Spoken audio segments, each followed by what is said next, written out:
सरदार ने बीवी से कहा, जल्दी से काम वाली शांति को बुलाकर लाओ। बीवी ने पूछा, क्यों?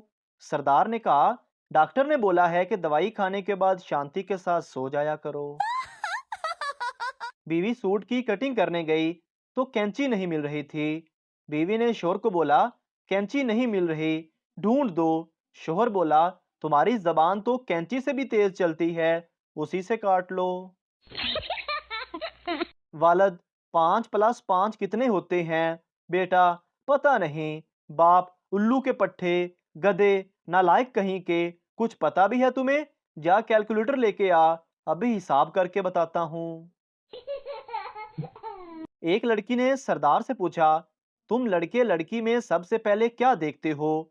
सरदार बोला, मैं सबसे पहले लड़की का कद देखता हूँ, क्योंकि मेरे दादा कहते थे कि मुसीबत जितनी छोटी हो उतना ही अच्छा होता है। किसी ने एक पंजाबी की बीवी को अगवा करके उससे 10 लाख रुपए का मुतालबा किया।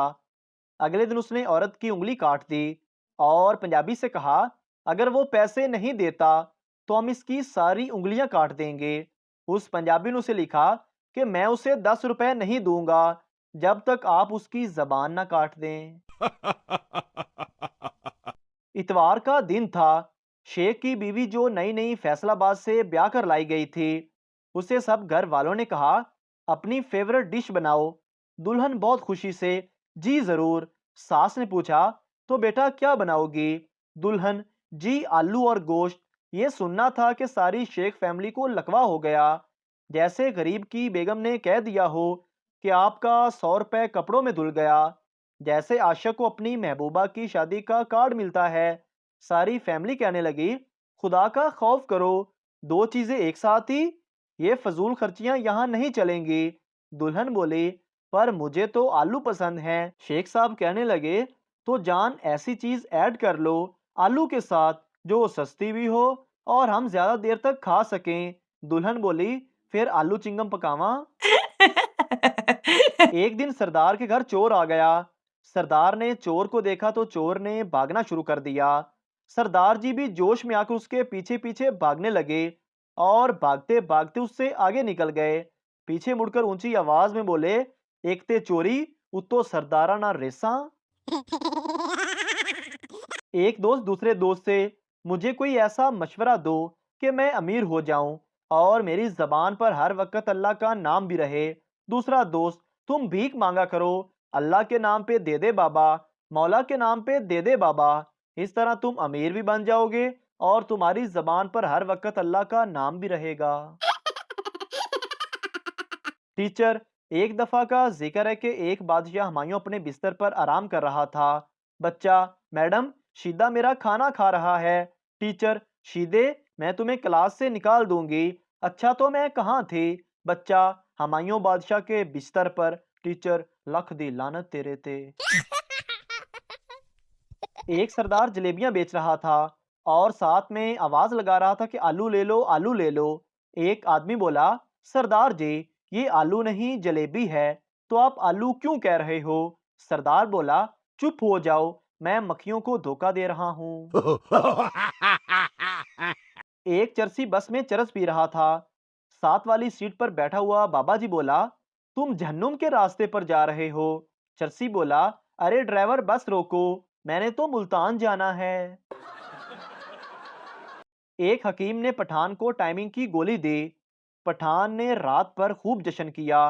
पठान की बीवी सुबह के वक्त हकीम के पास गई और बोली, रात को डंडा खड़ा करने वाली दवाइयां आपने मेरे शोर को दी थी? हकीम बड़े फख्र से बोला, जी मैंने दी थी। पठान की बीवी बोली, तो फिर मशीन भी अपनी बहन की दे देते। एक सवाल ने मुझे कंफ्यूज किया हुआ है। सवाल इतना मुश्किल भी नहीं और इतना आसान भी नहीं। सवाल ये है कि साबनदानी में साबन होता है, नमकदानी में नमक होता है, सुरमादानी में सुरमा होता है, तो फिर मच्छरदानी में इंसान क्यों होता है, मच्छर क्यों नहीं होता? एक शख्स शादी का ख्वाहिशमंद था, इसलिए वो एक शादी दफ्तर गया। दफ्तर बंद था और बाहर नोटिस बोर्ड पर लिखा हुआ था कि दफ्तर दोपहर 1 बजे से शाम 5 बजे तक बंद रहेगा। तब तक एक बार आप फिर सोच लें। एक सेल्समैन ने एक लड़की को सैंडल की कीमत 500 रुपए बताई, मगर लड़की के पास सिर्फ 300 रुपए थे। लिहाजा उसने वही रुपए सेल्समैन को दिए और कहा, बाकी कल आकर दे दूंगी। सेल्समैन ने पैसे लेकर डब्बा लड़की के हवाले कर दिया और चली गई।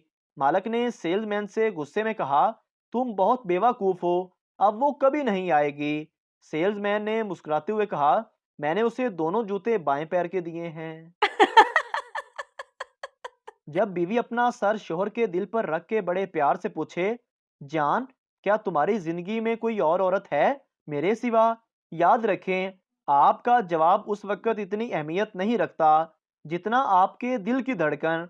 बिल्कुल खामोशी से नॉर्मल सांस लेते रहें, खौफजदा ना हो, ये आपका बायोमेट्रिक टेस्ट है। शोहर ने बीवी को एक टेक्स्ट मैसेज भेजा, बेगम, आज मुझे आने में देर हो जाएगी, सुबह के लिए मेरे कपड़े धोकर इस्त्री कर देना, और हाँ, मेरे पसंद की डिश मेरे आने से पहले तैयार रखना, खाना आकर खा लूंगा। कुछ देर बाद एक और मैसेज भेजा, और हाँ, मैं बताना भूल गया कि मेरी प्रमोशन हो गई है और इस दफ़ा मुझे बड़ी रकम मिलेगी। महीने के एंड में हम नई कार भी ले रहे हैं। बीवी ने फौरन रिप्लाई किया, वाओ, क्या वाकई? शोहर, नहीं, मैं तो सिर्फ ये कन्फर्म करना चाहता था कि तुम्हें मेरा पहला मैसेज मिला कि नहीं। एक रेजिमेंट में एक फौजी छुट्टियों से वापस आया तो अपने साथ एक बोलने वाला तोता भी लेकर आया। सुबह जब कैंटीन पे गया तो तोते का पिंजरा भी अपने साथ ले गया और कैंटीन के पास दरख्त के साथ लटका दिया। वहां से एक कर्नल साहब वॉक करते हुए गुजरे। तोते ने कर्नल को देखते ही कहा, ओए खोते। कर्नल साहब ने गुस्से में फौजी को बुलाकर झाड़ पिला दी।